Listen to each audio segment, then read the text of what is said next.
NFL Combine still going on, and we heard from Brad Holmes and Dan Campbell yesterday, and some of the other coaches and general managers are speaking today. Well, Ben Johnson, remember him? He is, of course, as you know, the new coach of the Chicago Bears. He was on Pro Football Talk, I believe, with Mike Florio and Chris Sims, I believe, is the Phil Sims' son.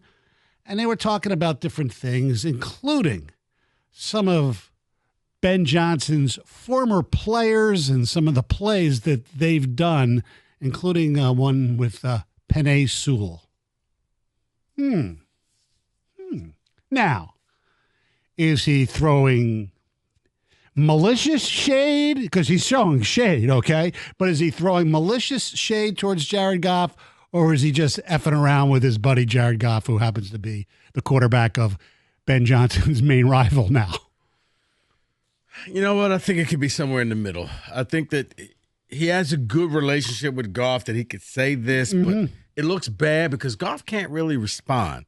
So it's just Ben Johnson piling on day 2 on Goff. So this was I thought it was so over the top that we had to sit and make sure it wasn't AI. Right. We're like, okay, wait, are we getting fooled here? Like, he wouldn't actually mention him by name, would he? Yeah, it's gotten to the point, I understand he's pandering to the Bears fans, but this is a little over the top. At some point, just talk about the Bears. You don't have to talk about the Lions. You don't have to talk about anything bad about them. Just hype up the Bears. Hype up Caleb. But to sit here and basically say from the stuff yesterday and today, right, you're just kind of crapping on your team. It makes people feel like, okay, did you really like it here?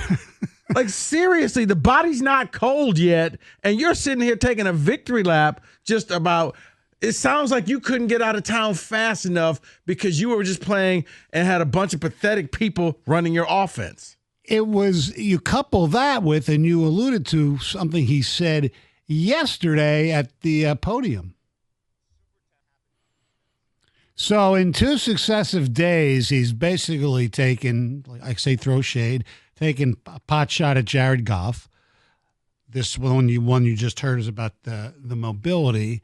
I personally think if you're going to sit there who he's taking a shot at that one, I think it's more over Aaron Glenn's defense, because he said, I'm on the other side watching our defense get shredded, and they were getting shredded by sometimes quarterbacks that weren't that mobile anyway. See, I'm thinking it's both, because he talked about, not having a mobile QB, and right. We all know that's one. Hey, look, trust me, that's been one of the biggest knocks on Jared Goff. He can't scramble. He's not mobile. Right. But it's like, okay, what are you doing? And then I got to thinking about it, Stoney. Is it really that out of character for him? Is this really that out of character for Ben Johnson? Because he kind of did this when he was here. He kind of did a lot of jerk things while he was here in Detroit and running up the score and doing the trick plays and doing all of this stuff. But you loved it here. But now he's gone. And, man, you are now feeling the brunt that you are on the other side. Because is it unnecessary? Absolutely. You didn't have to. Off the top rope, and you mentioned his name. The fact that he mentioned his name got us to thinking, like, is this really real? You're saying that Sewell threw better balls on the run than your quarterback in practice. Wow.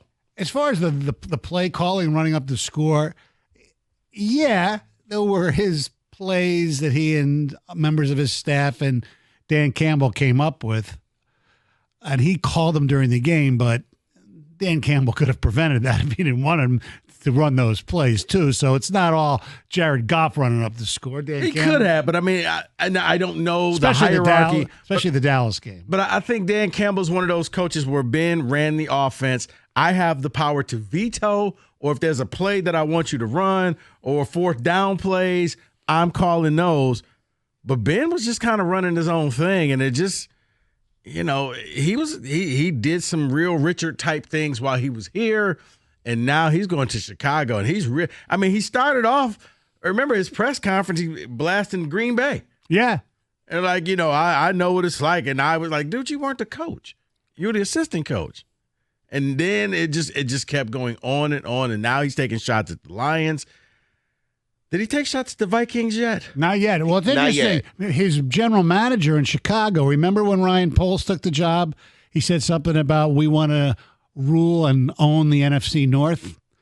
Ben Johnson's doing it in a different way. See, here, a less diplomatic way. Correct. And here's the thing, and I'm gonna read this text because I wonder if other fans agree with this. This is Eric in Detroit. I'm loving what Ben Johnson is doing. Someone who knows JG best is finally telling the truth. Jared Goff is pedestrian, and as long as Jared Goff is the quarterback of the Lions, the team is wasting the offensive talent they've accumulated. Look, sad to say, there's a lot of people that feel that way. I understand that. It's now I know it wasn't popular in the last 2 years. It's freaking late February. We're already having another Jared Goff. Is he good enough discussion? Okay, he crapped the bed in the playoff game. Yes. Jared Goff is still a top 10 quarterback in this league. And you could win a Super Bowl with Jared Goff. I'm sorry, you can. Okay, but Stoney, does it hold any weight that his former offensive coordinator basically is saying, thank God I finally have some talent. Thank God I finally have a mobile QB and I got somebody. That has to hold a little bit of weight. Look, there's some truth in jokes. It's why comedians' jokes hit so home, because it's like, oh, okay, there's some truth in that. Him joking around, but I do feel a little bit of it's true. Okay, I finally got a quarterback that I can get creative with. Well, he should say thank God he's got a mobile quarterback because of the offensive line he has in Chicago blows. He had a really good offensive line here, and it all fit together. Look, is Jared Goff as good as Patrick Mahomes or Josh Allen or something? No. But he's a top 10 quarterback, and you can win with Jared Goff. Can you? Yes. What has shown us that? Because in history, in fact, it's shown us that you can. With the Rams, he couldn't win it there.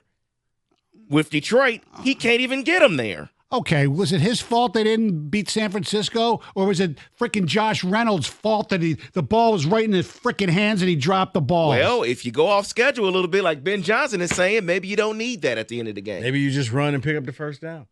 Well, so let's ask this question. How about this? For you Lions fans out there. Is this just Ben Johnson embracing the villain role, or does Detroit have a golf problem? Did Ben Johnson, is he saying the quiet part out loud in a joking manner? 248-539-97.